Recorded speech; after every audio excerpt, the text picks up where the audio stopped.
જીવનમાં ધડો લેવા જેવી એક સરસ મજાની વાત તમને શેર કરી દઉં. પૂરેપૂરું જોજો તો મજા આવશે અને જાણવા જેવું લાગશે.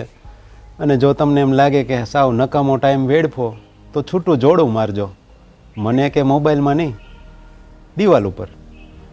તો એક વખત પ્રમુખ સ્વામી બેઠા હતા અને એક જગ્યાએ કોઈ ભાઈ એક વક્તવ્ય આપતા હતા ને એમાં એને એવું કીધું, કંઈક વાક્ય આવતું હતું કે પોલીસ કર્યું. એકચ્યુઅલીમાં પોલીસ મીંડાવાળો શ આવે ને એ બોલવાનું હતું ને ઓલા ભાઈ પોલીસ કર્યું એવી રીતે બોલતા હતા. ને બીજા ઘણા જે હતા એ એમને કહેતા હતા પોલીસ નહીં, પોલીસ.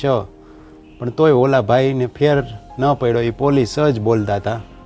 પછી પ્રમુખ સ્વામીએ કીધું, એ કે કોઈની મર્યાદા જાણો ને પછી એના ઉપર કટાક્ષ ન કરવો.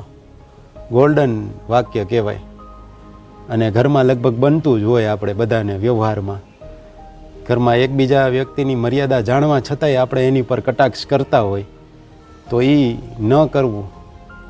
આવી વાક્ય ને આવી સમજણ ક્યાં મળે?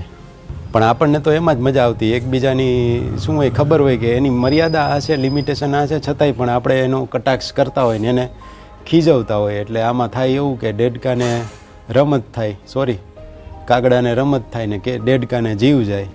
એટલે અંદર ઓલો બિચારો દુઃખી થતો હોય. તો એવું ન કરવું, કહેવાનું તાત્પર્ય એટલું જ.